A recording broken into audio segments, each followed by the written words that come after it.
of XeroShoes.com, and I am thrilled that we are starting the Born to Run Reboot this evening. Happy to have you here. This is a live event. What that means is you can put in your comments and questions below or to the side, depending on the device you're using. We will see them on the screen, and Chris and Eric will answer. And let me just say what that means. So, as you may know, Chris McDougall is the author of Born to Run, came out back in 2009, that created this whole natural movement. And he and his running coach, Eric Orton, have teamed up to create Born to Run 2, the ultimate training guide.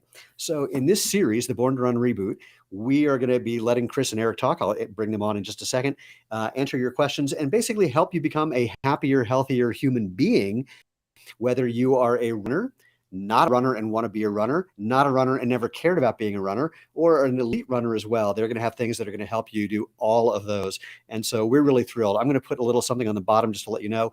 Chris and Eric are partnering with Xero Shoes, or we are partnering with them, whichever way you look at it. We are thrilled to be doing that. We're going to have a couple things in the chat, 2 different links. One that's going to be a link that will help you get a signed and discounted copy of Born to Run 2, and not signed like Bob Dylan. Actually, Chris and Eric hand signed the thing that will be in the book. And also, when you do that, you can get 10% off a pair of Xero Shoes if you buy those at the same time. There's also a contest, a sweepstakes, that you can enter to win a copy of Born to Run 2 and also get a free pair of Xero Shoes at the same time. So without further ado, let me bring on our dynamic duo, Chris McDougall and Eric Orton. It's a pleasure to have you guys here. I'm going to turn it over to you. I'm going to back out for now. Have fun, and looking forward to what happens from here. Thanks, Steven. Hey, Chris. Hey, Eric. Good to see you, bud. How's it going? Oh, man, I just blazed through the door. I, of course, tried to cram in a couple of last-second chores. I took my Amish kick scooter, and those exact same autographed book plates that Steve was just referencing, I just blasted off to the post office to knock some into the mailbox. And let me show you what I'm wearing too, dude. Ooh. I know you were going berserkers over that you actually had, I think, a sexual experience with. Are those the same ones? Are those the Forzas also? Yeah, just different color. Yeah, I kind of dig your retro Lakers, but something about these, man, you know. Anyway, yeah. So here's the deal. I am really happy to do this experience because if we do it right, and this is like a tightrope walking kind of do it right, we can actually travel back through time and put people into the same experience I had with you. And I think you're unique in the sense that you talk about one thing that I don't believe anybody else talks about, which is lighten up the dashboard. You know, you're not talking about specific training modules or periodization or any of that kind of stuff. What you're telling people is turn the key in the ignition, light up the dashboard, and get all the data flowing in. So here's what we mean by that. 2004, I literally stumbled into the Copper Canyons in search of the Tarahumara, who I'd heard were the greatest distance runners on earth. That part proved to be true. The difficulty was I wanted to run like them and thought it was impossible. And then purely by happenstance, an editor who I kind of hate for a lot of reasons, but he's now been redeemed in my eyes forever, assigned me for Men's Journal to come and interview you. And in the first couple of minutes, I mentioned that I was down at Copper Canyons and I met these Indians, maybe you never heard of them, called the Tarahumara, and then you lit up. You're like, oh my God, I've been revering these people forever, but I've never actually seen them. And that's when we hatched a plan. There's going to be a 50-mile race in the Copper Canyon in less than a year. If you can train me for that race, I'll see if I can get you in.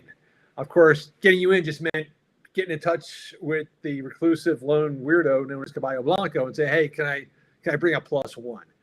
But here's where I want to begin with. That first meeting between you and I, Denver City Park, and you're telling me, don't worry, you can learn how to run. And you said there are 2 things you got to get your arms around: food and footwear. And I'm like, cool, skip the food. Let's get to the footwear. Because at the time, like everybody else, I was enchanted by the sexiness of shoes. It was always shoes. And what I missed until much later was your number one primal message. You got to get your eating dialed in. So what did you mean by that?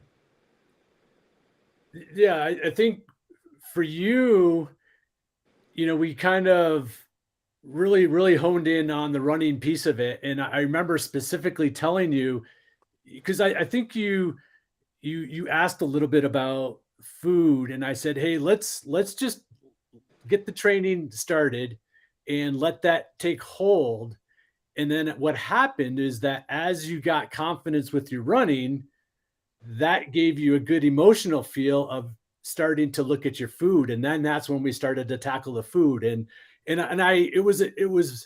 I don't normally do it this way. It was more of a hunch of, okay, you were so bummed about your running that I think that's we really needed to focus on and not double down with food at the same time. But I knew that would start to take care of it once you got into the training. One thing I think is your special genius, and I'm using that word genius because I'm defining genius as an intuition. I think your special in genius is having an intuition for where to meet people where they are.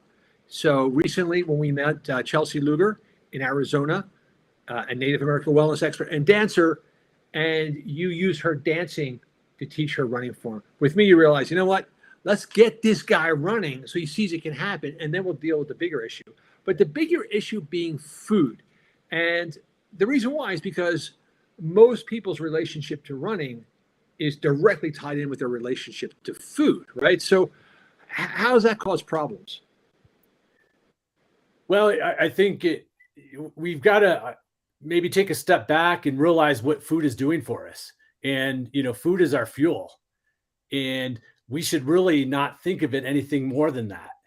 And if we start to see our food as fuel, we'll start to have, turn on that dashboard that you talked about. And if we start to strip away the things that are detrimental from a fuel standpoint, we start to realize how good we can feel. And, as we'll talk, is that's the dashboard. That's the key to having that feeling of what you put in your mouth, the positive and negative effects to that. And it's really kind of stripping away a lot of the sugar. We all hear that, but maybe what you don't realize is how much other types of sugars are that can be detrimental either from a health standpoint or a performance standpoint. But the bottom line is to start to strip away some of those, kind of bad fuel so you can have the awareness of how good you do feel when you feel properly, and try to separate your fuel from your running, and don't run because of the food you eat. Separate the two. I was just thinking, Eric, if you want to completely freeze up someone's engine, what do? Pour sugar in the gas tank. Exactly. I mean, that's totally the whole analogy applies. Yeah. So chapter 1 of Born to Run 2, our very first chapter, and this was something that we didn't have to think about for a second. Chapter 1, your fork is not your coach. And the reason why is because, a lot of people, you put on a few pounds, you're out of shape, so you start to run. Or you really enjoy wings and beers and pound cake and bundt cake. I'll go on all day. And so you think, okay, well, I want to be able to keep eating wings, so I'll run. The problem is you're constantly in a losing race against those calories. Your body evolved to store fat. It's what it wants to do. It's a very healthy thing for your body to store fat, or it was 20,000 years ago when food was scarce and in demand, when you actually had to fight your food in order to eat it. Now we don't. Now we just press a button. So the problem is we have an abundance of foods that we're taking in from all sides. And the second thing, which is really devilish, is our foods are now camouflaged. Our foods are wearing disguises. So if you want to actually eat one thing, you may not realize it has actually been converted to something else. Prime example, Subway. Subway positions itself all the time as like the dieter's friend, the healthy alternative. In Ireland, Subway bread is classified as cake. There is so much sugar in a Subway roll. It's literally a piece of cake. You're eating dessert. So I think what we decided to do was come up with something that would put people on the path to understanding the effect the food was having on them. Okay, if you're wondering, hey, why is my engine not running well, let's look at the fuel. And so that's why we lean toward the 2-week test as devised by Phil Moffatone. So tell us a little bit about the 2-week test. Yeah, so the 2-week test is just that, where we're taking a 2-week window to really strip back all the sugar, all the high glycemic types of foods out of your diet and infuse all the lower glycemic and what you would consider healthier, better fuel for the engine. And through that 2-week window, you're going cold turkey. We have a no list and a yes list. So, some examples, you mentioned bread, whole grains, rice, quinoa, potatoes, berries, bananas, processed. All of that goes out the window during this 2-week test. And you infuse squash and carrots and tomatoes, coconut, mustard, avocado, all that power superfood fuel. And through this 2-week period, you're going to start to feel how there's positive and negative effects with your fuel.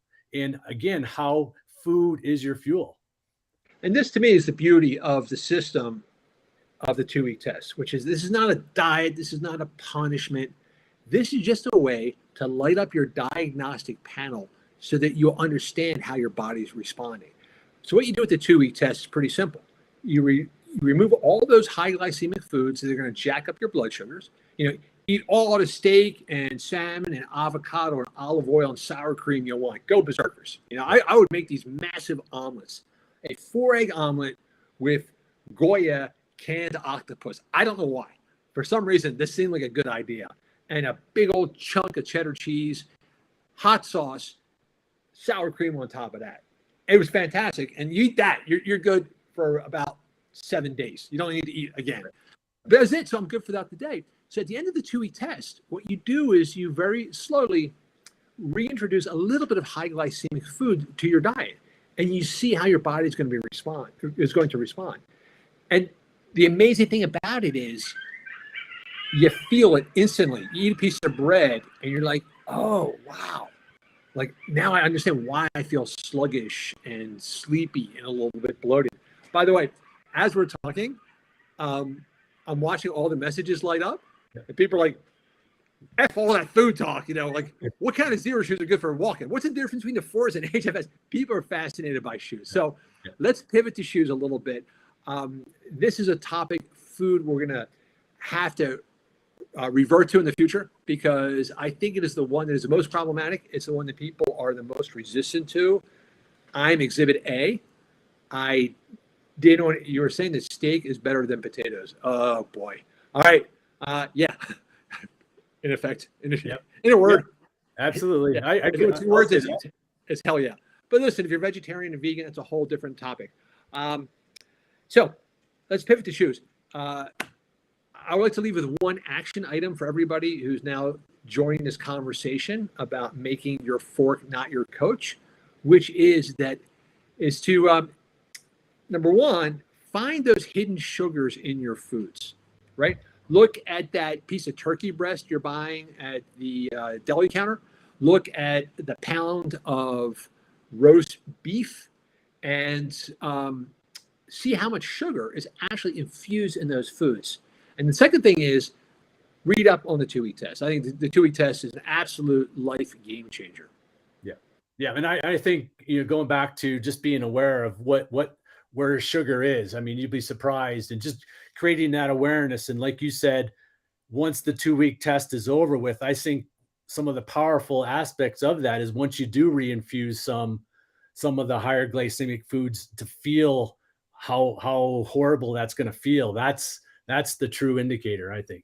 So, yeah, I think the place where people veer from the path is when they get focused on how they look, their size, their pounds, and not how they feel. If you start to understand how you feel in relation to your food, all of those other problems will be solved, because you'll feel it. Once you do the 2-week test, the second you have a couple of bites of food that is going to help you store fat, then you'll know it. And you'll know, and then at that point, it's your choice to make. Your dashboard has been turned on, and you can decide, okay, I'm going to eat this bowl of ice cream anyway. I know I'm going to feel like crap for a few hours. I know it's going to make me sluggish throughout the afternoon, but it's worth it in this moment. But at least you know the concept. And I think too, real quickly, through all my years of coaching, there's also an emotional component. Not only when you eat better fuel, do you feel better physically, but emotionally, you don't go through that spiral of eating a bad food to make you feel better. And then once you're done eating the ice cream, you feel bad again. And then you reach for something else that's going to make you happy. You just cut that cycle completely out. Yeah. And that's, to me, where the danger is, because once you're on that hamster wheel, you eat something you shouldn't, so you feel guilty. So you're going to run a little bit more and it doesn't work. And so you come back and you're starving. And so you eat a little bit more and you're constantly running around. Or like you said, you eat something you shouldn't, you feel bad about it. And so you reach for a comfort food to take care of that feeling of guilt and you double eat. Right. Yeah. Right. It's a never ending cycle. And then, I think the key question we get a lot of times too is, can the 2-week test be adapted for vegans? Like, absolutely yes. Yeah. This is looking at a way of constructing a healthy roadmap for the rest of your life. And it's understanding how your body is responding to certain foods. Right. So it's not a ban on anything. But for instance, you know what? A fistful of cashews might be too much for me, but a half a fistful might be perfect. And you'll feel the difference. It's literally, you'll eat one cashew too many and suddenly go, oh yeah, I feel like I need a shot of espresso. Like that's your trigger. That's your cue that you need to adapt. So now we've lit up. So that was it. I should have gotten that from the start from you, and you reasoned correctly that I was in a mood for action, and that action being I wanted to run. I wanted to get out there on the roads, and I didn't want to, worry about 2-week tests and, looking for hidden sugars in my Subway sandwiches. So when I started to run, my next thing was, by this point, I'd read up a little bit about minimalism, barefoot running. This was kind of a really new deal back at the time. And I thought, okay, well, hang on a second. If Eric is telling me that overly structured shoes are a danger, that running form is everything, that the Tarahumara have fantastic longevity, both in their running, in their lives, because of their minimalist shoes, ergo, I should be in a minimalist shoe. And what'd you say? Not until after the 50-mile race. Too soon, too much to do. Yeah. You can either do one or the other. Yeah. You said, basically you've got a calendar year. Yeah. And in that calendar year, you can either be barefoot Ted or Caballo Blanco, but you can't be both. And keep in mind, though, originally the race was supposed to be in November. So when we first made this decision, we even had a shorter period of time. But it eventually got moved to March, which gave us more time. But yeah, it's like, we need to get your running going and do what we need to do for that distance. And we needed to focus on that. So I do need to jump in halftime. We got to mention our giveaway tonight. It's a copy of Born to Run 2, signed copy of Born to Run 2. Really? With a pair of Xero shoes. So in the chat link, you will see the way to the live chat link is a way to sign up for that. So be sure you do that if you want a signed copy and a free pair of shoes that we're going to talk about. So hey, do you hear all those animal noises in the background, Eric? I know what it is. My daughter just landed at the airport, and they're all texting back and forth. And I have the most annoying ringtones in the continental United States. I didn't realize this. Did I not know about this giveaway? It's a great giveaway. That's a great giveaway. Yeah. And yeah. So, okay. So we decided, hey, we've got to really get you confident with your running, because that, for me, that was the most important thing on that weekend that we met, is that I needed you to kind of, for lack of a better way, buy in without knowing. And that's hard to do, Yeah. And so, we took our shoes off when we were in City Park, and we did some drills and skills barefoot to really help you start to feel that and to get that confidence going. But then once you got through the 50-mile race, then you kind of went all in, and it served you well for the last 15 years. Yeah. Isn't that crazy? 15 years, man. Yeah. 15 years. There is nothing, there is no appliance or vehicle or device in my household that has lasted as long as my legs, thanks to the whole realignment you gave me. So that was the situation. Here we are in Denver City Park. I was, I don't know, 250 plus pounds. I'd been told, repeatedly by extraordinarily respected sports medicine physician. I lived in Philadelphia, so I could go to the same sports medicine doctors as the Sixers, and they would kind of eye me up and down and go, "Why are you running, dude? You look like Moses Malone. Don't run. Buy a bike. Literally, buy a bike." Were the things I heard, and I believed it. So I see you, and you kind of get me, jazzed up, like you can do this. And the first move is take off your shoes, which again I've been told never do that. If you have plantar fasciitis, never take off your shoes. Never wear flip-flops. Your shoes must be protected. And you're telling me I'm going to launch you into space, man, without a capsule. So I think, first of all, why was that so important? Well, why it's so important is because our feet are our foundation. Everything we do as runners is with our feet, and nobody's training their feet, and nobody maybe realizes how important the feet are for run form. And so, one of the things we tackled with you was just kind of overhauling your run form and to get you efficient. So how we strike the ground and where we strike the ground and how we use our feet when we strike the ground completely sets our structural system up for a good chassis. If we're talking about cars and engines, hey, our feet are our chassis, our suspension system, and it starts there. And it's also our support system. So if we're using our feet in a good way, now we're stable, and now we're firing other muscles. And so that was the first line of attack for you, is to really understand of pulling you from overstriding to striking the ground under you, and to use your feet better. You know what else it is too, Eric? It is the sensory radar. Yeah. Too. And this is something I have really learned and keep relearning, is that I'm getting so much input from the sensation of my feet that it's indispensable to me. And I think we really learned this during the early days after Born to Run came out, and there was a huge surge in interest in barefoot running, but it wasn't really barefoot. And the big seller at the time were Vibram Five Fingers. And a lot of people bought the Vibram Five Fingers. And I remember I was at Governor's Island in New York, and that we were at the first annual Barefoot Running Festival. The entire island was full of barefoot runners. And a researcher named Pete Larson had set up a camera, and he was doing a sort of slow motion video of all the barefoot runners streaming by. And he kind of hid himself behind a tree, because sometimes, if you see someone filming you, you'll kind of tighten things up or change stuff. And so he was camouflaged, and no one could see him. And as runners are streaming by, he and I were both like cringing, like, "Oh my God, that looks horrible." And the reason why is because people were wearing Vibram Five Fingers, which is nothing more than an outsole. It's a piece of rubber under your foot. But that was just enough protection for them to really not care about their form.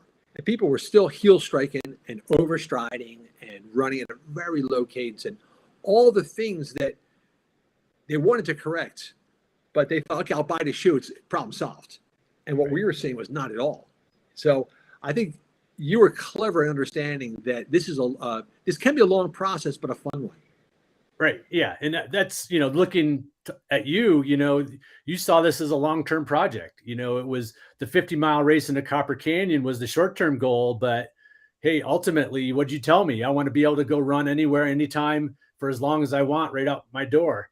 And you achieved that, and you've gotten better every year. You've gotten stronger every year. And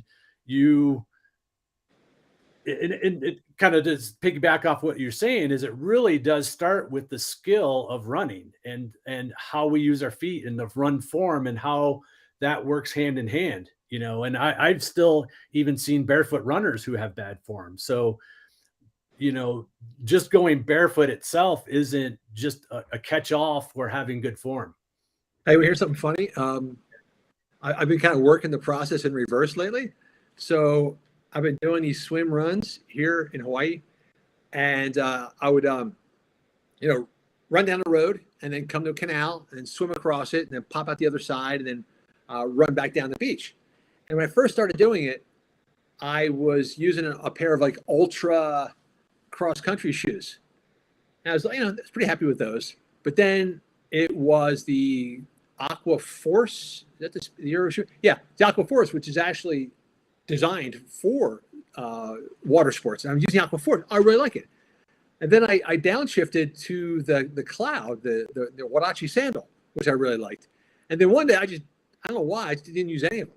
But it's funny, I was doing the same thing in reverse. Rather than going from barefoot up to a more structured shoe, I was going from a more structured shoe down, down, down. And now I really like the sensation, the sharpening, the sharpening of coming out of the water and literally touching ground when you haven't touched ground for 40 minutes of swimming, and reacquainting yourself with what it feels like to run on the ground. And what I like about it is, to me, that is reactivating that diagnostic panel. When you've been swimming, literally not walking for 40 minutes, and you stand up, and now I'm on pavement and I'm starting to run, suddenly the dashboard is lighting up and I'm getting all this sensory input. Like, okay, the ground is hard. Oh, there's a little bit of gravel here. I better straighten my back. I got to remember my cadence. And I really like that a lot. I like the fact that I'm awake and alert to all that input. But I love the idea of adding variety to what you're putting on your foot, so you can have that. It's just like the food. You strip away something and then you put it back in and see how it feels. So I think for me as a coach, sometimes the shoe choice becomes just an all or nothing choice, but it doesn't have to be that way. It can be a quiver. It can be, what you're doing, 23 hours out of the day throughout the day to go into a more natural environment, and dabbling in different types of shoes to see how it feels, how getting that sensory feedback, like you mentioned. And that's, for me, that's how we can continue to improve over and over as we get older, through time, add to longevity. And it doesn't just have to be this all one choice for every day of the week. Start where you're at and start one day a week, add another day, and just start to understand how you're using your feet, how it feels, and then how that responds to how you're using other shoes. So let's return to my story. So yeah. Denver City Park. Yep. You showed me how to run barefoot. Oh, I get it. Okay. Land on your forefoot, not your heel. Shorten that stride. Get that cadence up. Oh, this feels really good. However, I want to run a 50-mile race in canyons with Scott Jurek in less than a year. Let's combine those two things. So I was running at the time, I believe it was in the Pegasus, which, again, circa 2004 was a relatively neutralish shoe. Right. Significant stack, but the heel to toe drop was not nuts. So I ran in those shoes, and by the time we ran the race, again, this was mind blowing to me. I just ran 50 effing miles, in a canyon against the greatest runners in the world. And I thought at this point, I got it licked. I'm the style master, I'm perfect. And I continued to run, and I went right from that race to the Leadville 100. So in one calendar year, a 50-miler wasn't enough. I'm going to double down to a 100-miler. And I started to have ankle and heel and Achilles pain. It was like nagging me, bothering me. And I thought, well, it can't be my form, because obviously my form is now perfect. And it kept happening. And finally, it was pointed out to me, dude, your form blows again. It sucks, because I turned off the diagnostic panel. Yep. By thinking that I was so good, I didn't need that input anymore. My form had gradually regressed back to the point where suddenly I wasn't going 180 strides per minute. I was probably down to like 100, that I was overstride. I was reaching out, all the mistakes. And I couldn't tell because the shoes were too built up. And so I got rid of the shoes. And that's why I am way more of a fire-breathing dragon about minimalism than you are, because I feel like that alcoholic that made the mistake, like, oh, damn it. Why did I have that one shot at tequila at the wedding? Because, I totally fell off the wagon. Why did I keep running the Pegasus? I should have used that opportunity to dial it down, and I didn't, and I regretted it. And that's why to this day, we've had this argument, right. I was adamant, let's only recommend Xeros. It's the only shoe on the market that to me does it. It's got the wide toe box, it's got the Xero drop. It remains true. It's not edging into Hoka territory even a little bit. And you're like, well, maybe not for everybody. But all right, so talk me through this, man. Yeah, so I'm all for how you did how you do things now. I mean, but I know there's so many other people that don't want to scale back. When you first made that true transition, you cut way back. And a lot of runners out there aren't willing to cut back on the running they're doing to start that transition from a cold turkey standpoint. So Right. for those runners who aren't willing to go cold turkey and back off on their volume, slowly infuse it in. And it's another great way to do it. You're gonna build the strength. You're gonna start honing your form and feeling your form a little bit better in your cadence. And so again, start to see that quiver that, hey, like I said earlier, maybe there's one day a week where you're running in a very natural environment, Xero shoe for your recovery run. And that's another thing. Most people think about going really built up for the recovery run. It should be the other way around. Yeah. So you're really using your feet well to get that recovery.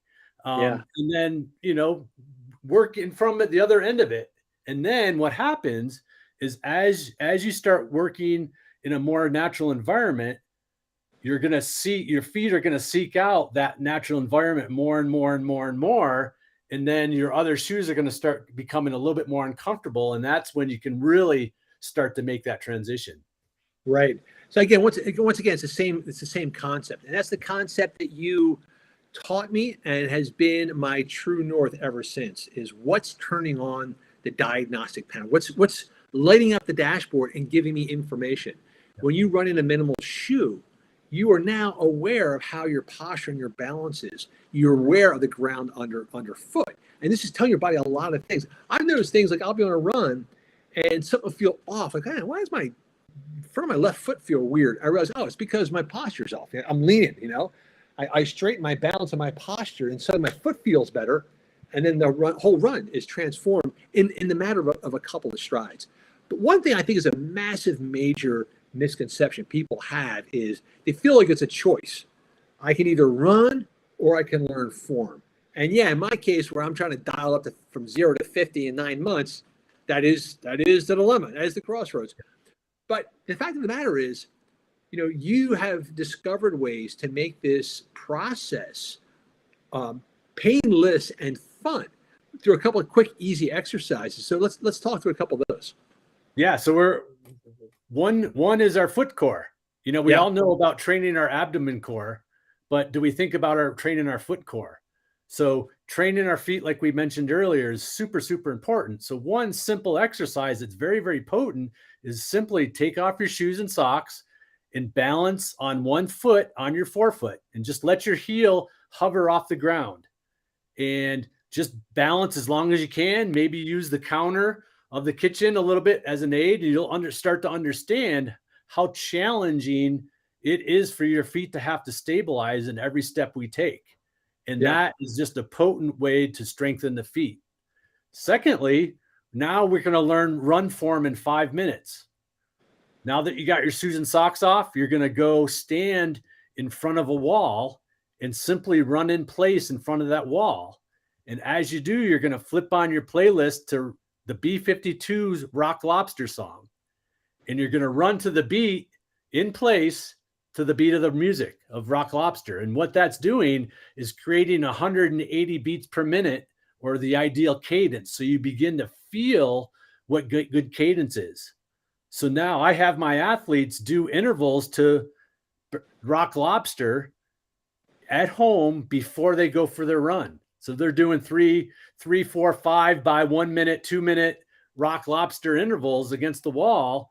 They've turned their muscles on. They've turned on the electrical system, the dashboard, and they're training their feet and they're training their cadence. So then they go out and go for their run and they understand what it feels like, and they can mimic that feeling. They can hear the song in their head. Isn't it crazy? Once you get it, I should point out, when you say facing the wall, it's actually with your back to the wall. Yeah, back to the wall. Your back to the wall, so you won't kick back because you'll kick the wall. Right. And it's a really common. And I didn't realize how common that was until I watched both Chelsea Luger and Rich Rawl. Rich Rawl was kicking back all the time. And I thought, man, this guy is like a super conditioned ultra athlete. And yet he's wasting a ton of energy by kicking back. So you stand with your back against the wall, play rock lobster, and you do that. You can't land on your heel. You can't run in place and land on your heel. It won't work, you know. You can't overstride. You can't kick back. And then you learn that. Boom, boom, boom, boom, boom, boom, boom, boom. You learn that cadence really easily. And then my wife had a genius innovation. My wife's trick was cut through all the nonsense. She would just walk out the door with her shoes in her hands and start her run. And the second she felt any kind of discomfort at all, you know, whether a little bit of an abrasion or her calf was sore or anything, she just put her shoes on and continued the run. And what happened very holistically and naturally was the barefoot portion just day by day got a little bit further. She never forced it. It felt better until she went from 50 yards to 5 miles running barefoot. And that's a microcosm of how it maybe should work through time, you know, throughout the whole week. You know, what I'm doing in my 5-hour runs in the mountains, the type of shoe I'm using is much, much less than what I was doing 10 years ago. Yeah. So, yeah. So. What I love about the rock lobster fix too is that once it's in your head, it's there for life. You know, you hear rock lobster a couple times, or our awesome friend Lady Southpaw, who wrote a song for us, Born to Run 2. You know, you hear that once or twice, man, you can never unhear it. And so now when I go for a run, instantly in my brain, I was born to run to boom, boom, boom, boom, boom. So you don't even need it. You have that metronome now. It's in your DNA. All right. So we're going to give everybody homework. Our next session is going to be on run form. So between tonight and our next reboot, practice your rock lobster. Yeah. And I've been alerted by our team of producers that we have so many questions that we've got to cut the questions. What? Yeah. Cut the questions. All right. Well, what do you mean? Not cut them out entirely. Wrap it up. What's okay. that? Yeah. So cut to the questions. Okay, dude. Yeah. All right. Let's get to it. How do we do this? How do we do the questions? They're going to send it to us. All right. Yeah. Okay. I think we should put a prize out there for who hosts a rock lobster. Yeah. Yeah. There you go. All right. All right. I'm running the Boston Marathon and don't run roads. I love trails and have been a barefoot style Xero runner. Ultra. Everyone now says I need cushion for roads. Thoughts? Got a lot of thoughts. If you love trails, why are you running Boston? Right. Okay, but let's assume it's for a good reason. Maybe they're running for charity or accompanying somebody. So, okay, they're doing this. Yeah. What do you say?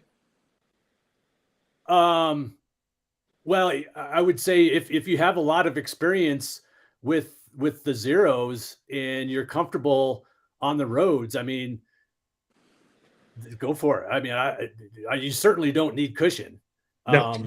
You know, that's, you know, I think the best answer I can give you is the further we get away from the ground, the less and less we're using our feet and our form well. So right. I would say, you know, start, you know, Boston's in April. So you're going to start your build up, and it's a perfect opportunity for you to start your build up in your Xero shoes that you're used to wearing. Yeah. What shoes would you recommend? I would say Zalens. What would you say? I like the Zalen. I love the HFS and now the new Forza. Yeah. Let's just agree on the Zalen then. Yeah. I'm kind of crazy about that shoe, dude. I'll tell you why. I think it's because, you know, when you first alerted me to the fact that Xero was making these really good shoes, I'd never tried them. And they sent me some to try. And at the top of the box, I pulled a pair of Zalens. Like, all right, let's try these. And I put them on. I'm like, holy Christmas. You know, and I ran roads and then I ran trails. And I thought, okay, I'm just going to beat the crap out of these things. And there is like a crazy old like construction site with this crappy old creek running through it with all kinds of like, you know, construction rubble in the creek. And I like, kind of ran through the creek in the Zalens and these things like, oh my God, this is a goddamn good shoe. So anyway, that's why I've had this emotional attachment. It was a revelation shoe for me. Okay, next question.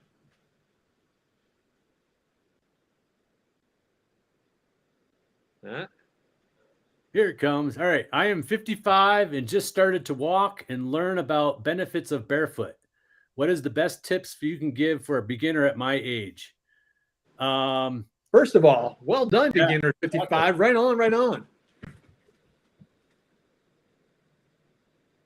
So, I mean, you're if you're starting all this at the same time, that's the best place to start, with a clean slate. Sometimes it's harder for that veteran runner to make that transition quicker. So I would just, take the advice from Chris's wife, Mika, of just going longer and longer, throughout the week or throughout your weeks.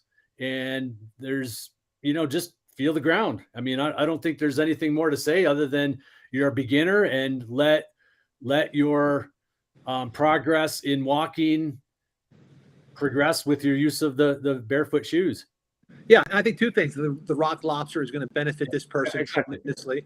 And number two, just release all those expectations of what you think you're supposed to do, how fast you're supposed to run, how far, whether you should be in a 10K. Just release all that kind of stuff and just go out. Whatever puts a smile on your face and you end this with a smile on your face, that's the perfect workout. Yeah, and if he's starting to look to run, just like what Chris said, make the runs as easy as possible. Don't see them as fitness. Make them as enjoyable as possible, and then things will just fall into place after that. So great question. Yeah. All right, Alexa, next one. Good. Ryan, could added sugar be helpful to boost cardio endurance? Is the answer no or hell no? I would go hell no. Yeah. Hell no. So, obviously there's maybe a difference, or there is a difference between sugar and maybe what we think of sugar and carbohydrates. So you can be eating something that's higher in carbohydrates, but have no sugar, but carbohydrates are still considered a sugar. So it's kind of a tricky question. I'm assuming that we're thinking more of the added sugars. But, I think it can certainly boost cardio endurance if you're not used to fat burning. So and we'll get into this in later episodes once we get into our focus training of how, using certain training zones or training gears can help spur more fat burning. So my answer to this would be maybe strive to train your body to burn more fat as fuel, so you don't have to rely on the sugars or the carbohydrates. Yeah. It basically comes down to two kinds of fuel. There's the nice slow burn, the nice heavy log in the winter fireplace, and there's like a piece of newspaper that'll torch up. And the thing about the newspaper is it torches up so fast, you got to throw in more and more and more. That's sugar. It's a fast burn fuel. Our friend Billy Barnett, who is the master of the mic drop quote, says, sugar? Well, I don't eat a little bit of sugar. Just wait. I don't use a little bit of heroin. Right. Exactly. Use it. Yeah. All right. What else we got, Alexa?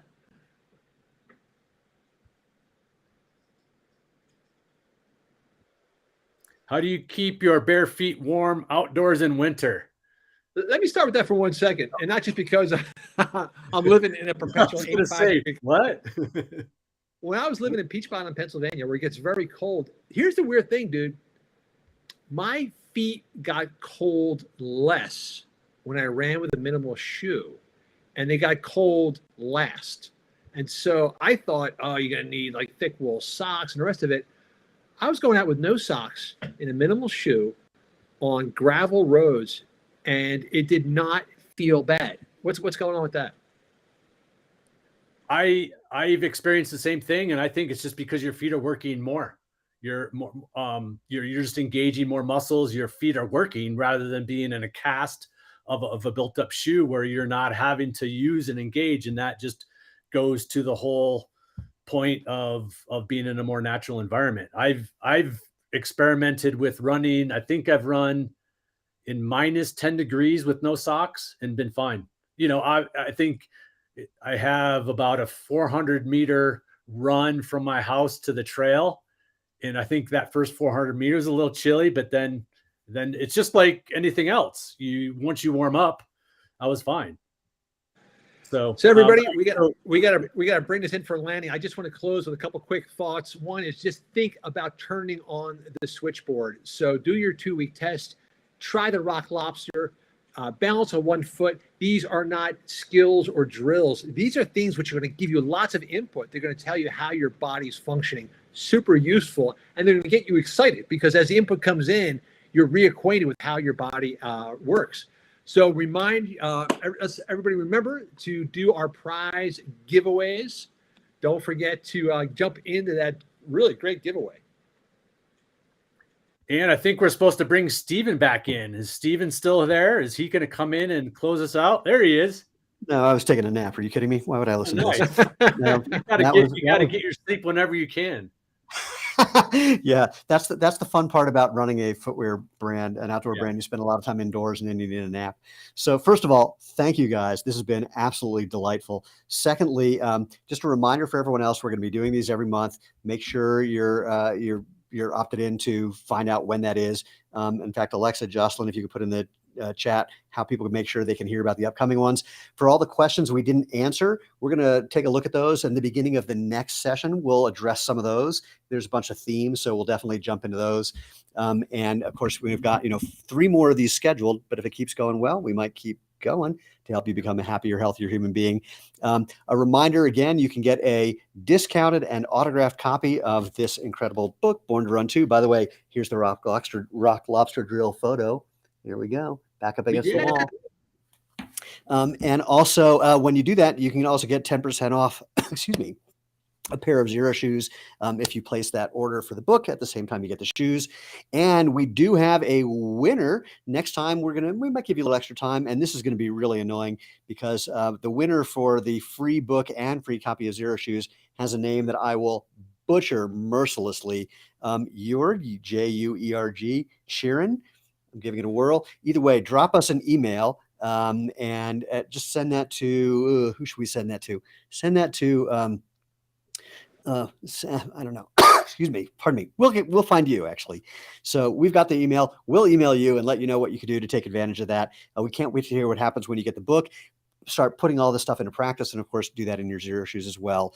Anything else you guys can think of other than saying thank you? This has been a great event, a lot of participation. We really appreciate it, and we really can't wait to do what's next and help you live life feet first. Anything you guys want to add? Just keep sending these questions in because the more questions we get, right, Eric, the more we're really dialing in our thinking. So this has been tremendously helpful for us too. Yeah, questions are where it's at. So keep them rolling. Beautiful. So once again, thank you all for being here. We can't wait to have you on the next episode of the Born to Run Reboot. And until then, go out, have fun, and live life feet first. Yeah. Thanks, everybody.